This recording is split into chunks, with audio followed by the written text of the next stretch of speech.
So bias occurs when certain responses are favored over others. There are many types of bias. All non-random sampling methods introduce the potential for bias.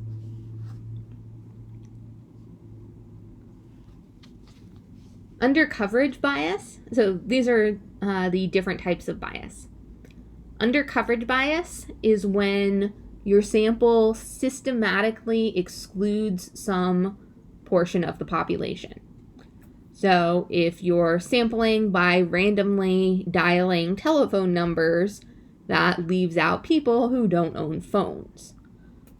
People who don't own phones may have different opinions, depending on what the issue is, than people who do have phones. So the ideal would be, for a sample, would be one where every member of the population is equally likely to be selected. Unfortunately, that's not always possible or practical. Because we do have to contact people some way, If we had a database of everyone's address and we randomly selected certain addresses, we would be leaving out people who are homeless. If, we survey people, if we, go knock on doors at certain times of day, then we're leaving out people who maybe, are at work at those times of day and things like that. So there's no one way to sample people that is guaranteed to be free of undercoverage bias. We can minimize it as best we can, and know that our population is going to be restricted by those kinds of people that we can't contact. Non-response bias is when a small fraction or just a fraction of the people who are randomly sampled choose to respond to the survey. And then the sample may not be representative of the population. So if I send out a survey, I mail out a survey to 100 randomly selected people, and I did a simple random sample to select these 100 people, but only 40 people mail them back, that would be non-response bias, because the people who chose to mail the survey back may have different opinions than the people who didn't. Response bias, not related to non-response bias. Response bias occurs when the respondent is led to respond to a survey question in a certain way. This can be due to leading questions. So if you tell people a Big Mac has 1,000 calories, how often do you eat McDonald's? People, by prefacing the question with the fact about calories in a Big Mac, you may influence people to say that they eat McDonald's less often than they do. The influence of the interviewer. If you took AP Psych, you may remember the experiment that they did where they got people to pretend to give somebody electric shocks by having someone wearing a lab coat tell them that it was okay.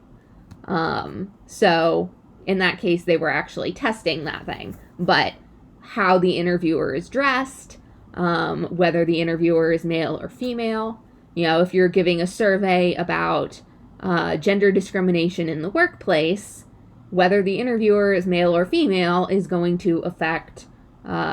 likely going to affect what people say, right? People may be less likely to admit to gender discrimination if their interviewer is female. Whether or not a survey is anonymous. If you're doing a survey about, whether people partake in illegal drugs or whether, people do some kind of risky behavior.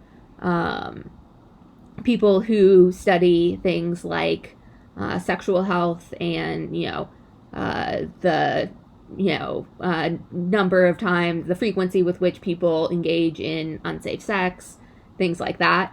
Anything that there is a social stigma around or that is illegal, it's worthwhile to study those things, but the people may not want to admit to those things if their name is attached. So, whether or not the study is anonymous can influence whether you get response bias. So, response bias is when people report untruthfully or inaccurately because of how the question is phrased, something about the interviewer, anonymity, any kind of circumstance that would lead people to respond untruthfully.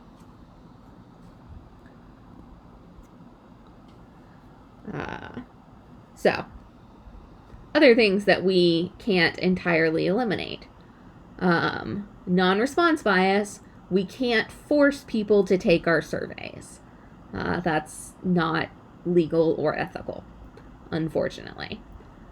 So it's always going to be the case that if you send out 1,000 surveys, some people aren't going to respond.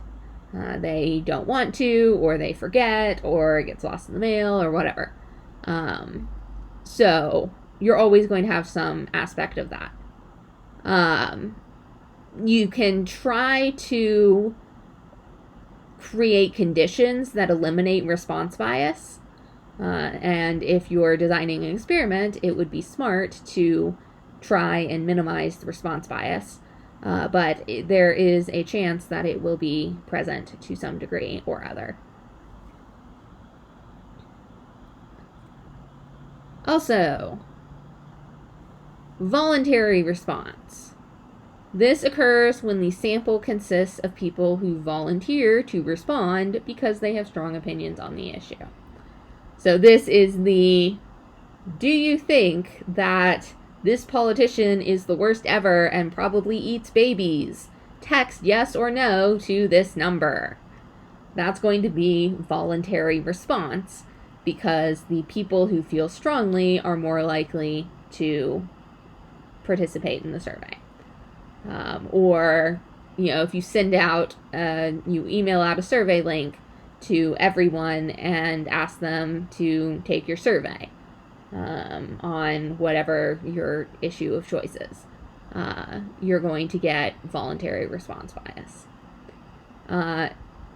Not to be confused with non-response bias.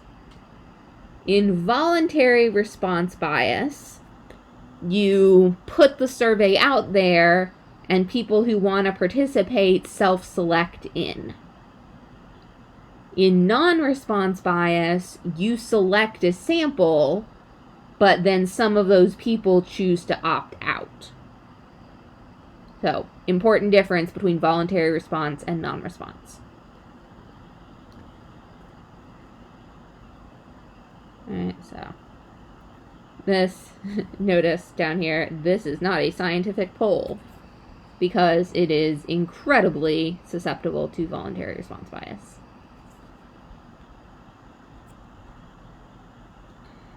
And then we talked about a convenient sample. Individuals who are easily accessible are more likely to be included in the sample.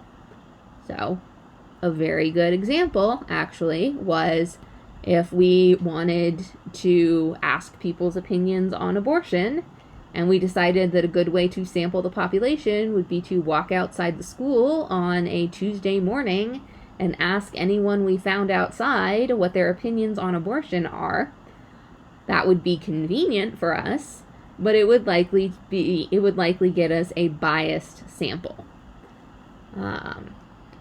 Things like polling your friends, right? Oh, I'll just text my survey to everyone in my address book. Or, going somewhere that you go frequently and just asking people who walk by. Those are all examples of convenient samples, and those are going to be susceptible to bias. Probably in this case, a convenient sample is mostly going to be susceptible to undercoverage bias. The people who are convenient to you are not representative of the population as a whole. Some people, some groups of people are going to not be represented. So that would be a convenient sample is likely to give you undercoverage bias. So, historical example. In 1936, the presidential nomination, the Republican presidential nomination, was between Landon and FDR, who was up for re-election. A magazine called Literary Digest polled 10 million Americans and got responses from about 2.4 million. So already, right, they had a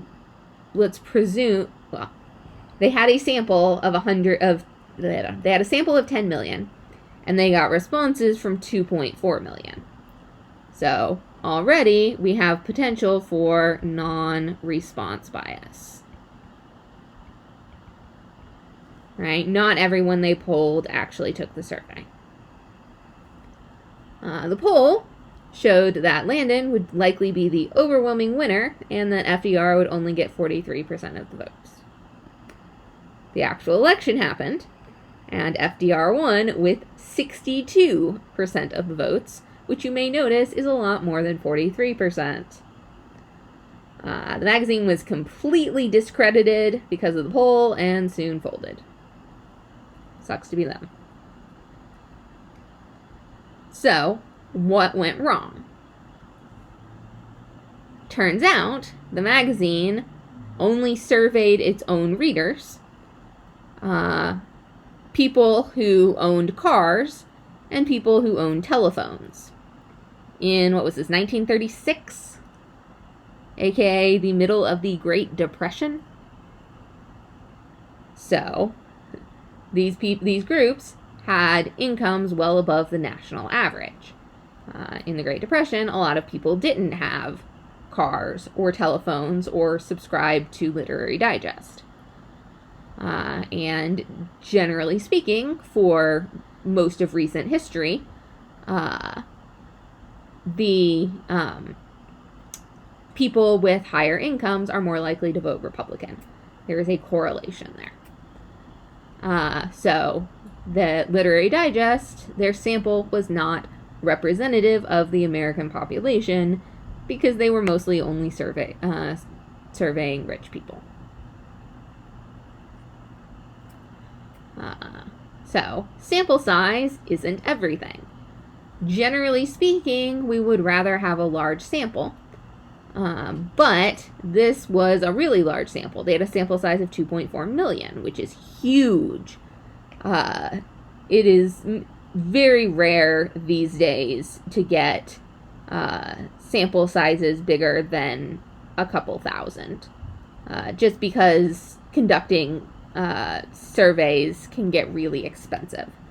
And at a certain size, it costs more than it's worth to get more people. You only get slightly more accurate for, every additional 100 or 1,000 people as your sample size increases. So a sample size of 2.4 million is huge. But since their sample was biased, they didn't get an accurate prediction.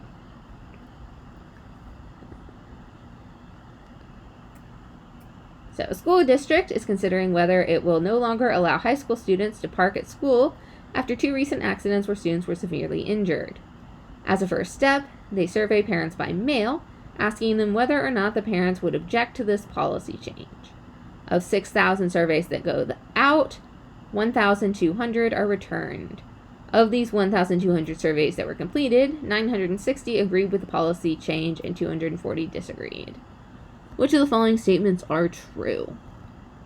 So, true or false? Some of the mailings may have never reached the parents. that's true, right? They sent out 6,000 and only got 1,200 back. Some of those might have been lost in the mail. They might have thrown them away unopened, thinking that was junk. All sorts of things could have happened to that. True or false? The school district has strong support from parents to move forward with the policy approval. False, because there is bias in their sample. Specifically, what kind of bias?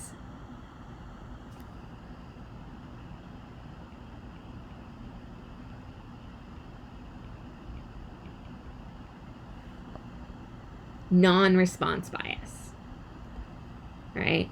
Some people did not send the survey back. It is likely that people who sent the survey back felt strongly about the issue. People who didn't care about whether high schoolers can park on campus may not have bothered to fill out the survey. True or false? It is possible that a majority of the parents of high school students disagree with the policy change. False. They only got 1,200 back out of 6,000. If the other 4,800 people all disagreed, or even if half of those 4,800 people who didn't send their survey back disagreed, that would be, it'd have to be a little bit more than half, but you get my point, right?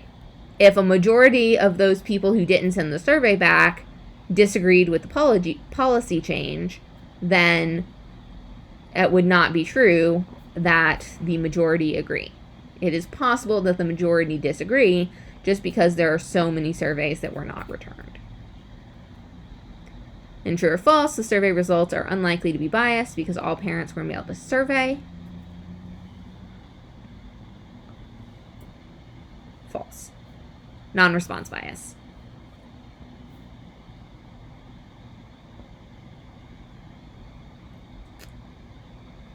So, to sum up, why do we want to take a sample? To estimate an unknown quantity in a population. Usually because asking everyone, or, accurately identifying this unknown quantity may be very expensive and or time consuming, or just flat out impossible. So we want to estimate something that we don't know. Why do we want to take a random sample? To get an unbiased estimate and to be able to attach an error term.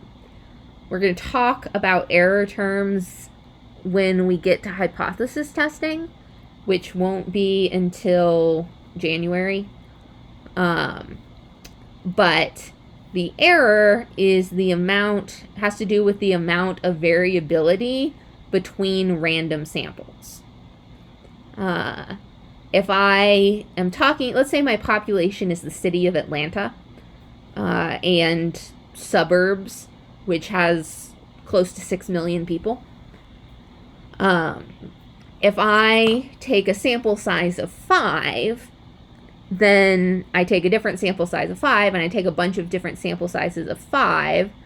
Let's say I'm asking people how tall they are, right? If I sample 5 people, they're out of close to 6 million, I'm likely to get very different averages in my sample sizes of 5. I might get one sample that's like a sample size of 5 fourth graders. And then I might get one sample that's all, people on a basketball team. So there's likely to be more variability when the sample size is small. For a larger sample, if I have a sample size of 10,000, the extremes, the people who are really short and the people who are really tall, are going to balance each other out.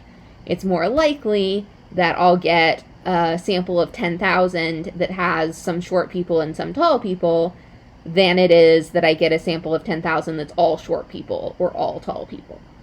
So with the larger sample size, there's less variability among samples, and that means that you get a smaller associated error. So the error is a measure of the variability between samples, or the potential the potential randomness of the sample. With a non-random sample, you can't calculate the error term that way, because the error term is only due to probability of random chance. It does not account for systematic bias. Which brings me to the next point.